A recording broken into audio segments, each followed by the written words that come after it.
اللہ رب العزت نے سارے قرآن میں صحابہ کے مقام کو بیان کیا، صحابہ کی شان کو بیان کیا، صحابہ کی عظمت کو بیان کیا۔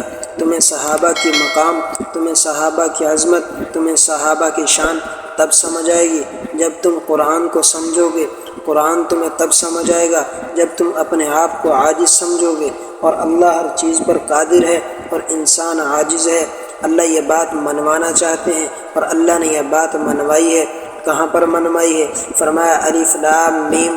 قرآن کریم کا متن سورہ فاتحہ ہے، اور سورہ بقرہ سے لے کر آخری سورۃ ناس تک 113 صورتیں ہیں۔ پورے قرآن کریم کی شرح ہے۔ جب شرح ہوئی تو فرمایا الف لام میم سے شروع کرو۔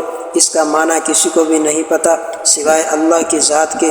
اللہ نے بتا دیا، دیکھو تمہارا علم اتنا ہے، تمہیں الف کا معنی بھی نہیں آتا، تمہارا علم اتنا ہے، تمہیں لام کا معنی بھی نہیں آتا، کس بات پر اکڑتے ہو، اور تمہیں میم کا معنی بھی نہیں آتا۔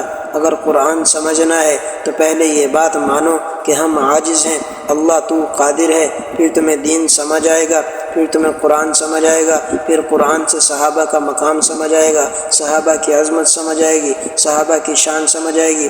الف لام میم یہ قرآن کا آغاز ہو رہا ہے، اس میں بندے کا عاجز ہونا اور خدا کا قادر ہونا سمجھایا ہے۔ پھر اگلی آیت کے اندر اللہ رب العزت صحابہ کا دفاع کرتے ہیں۔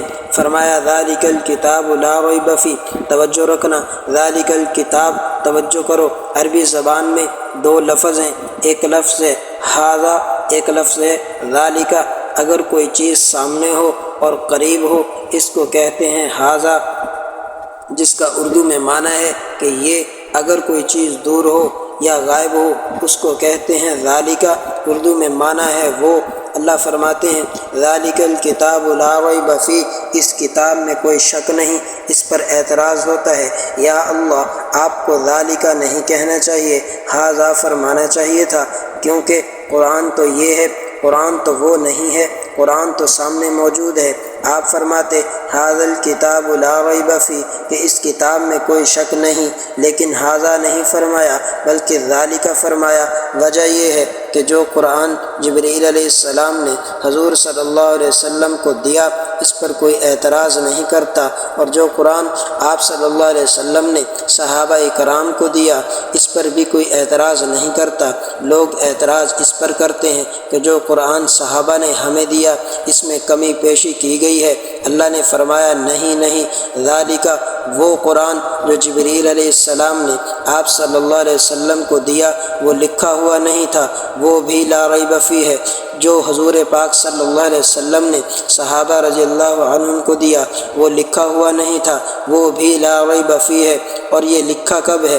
حضرت ابوبکر صدیق رضی اللہ تعالیٰ عنہ کے فرمانے پر، اور جمع کب ہے؟ حضرت عمر، حضرت عثمان رضی اللہ تعالیٰ عنہم کے فرمانے پر۔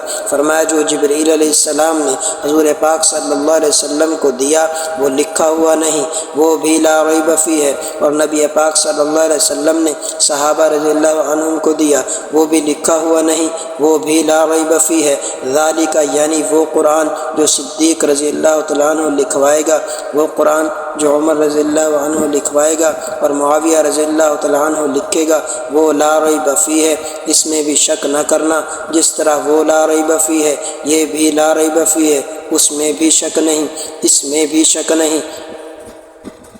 تو میرے محترم عزیزو، اس کو کلام بھی کہتے ہیں، کتاب بھی کہتے ہیں، اور اسے قرآن بھی کہتے ہیں۔ جب اللہ تعالیٰ تکلم کرے تو کلام پاک ہے، جب پڑھے نبی تو قرآن پاک ہے، اور جب معاویہ رضی اللہ تعالیٰ عنہ لکھے تو کتاب پاک ہے۔ یہ کتاب تو تب بنتی ہے جب صحابی رضی اللہ عنہ لکھے، جب نہ لکھے تو کتاب بنی کیسے اس میں شک کرے گا؟ ذالک الکتاب لا ریب فیہ، اس میں دفاع صحابہ رضی اللہ عنہم، اس میں اللہ رب العزت صحابہ کا دفاع فرما رہے ہیں۔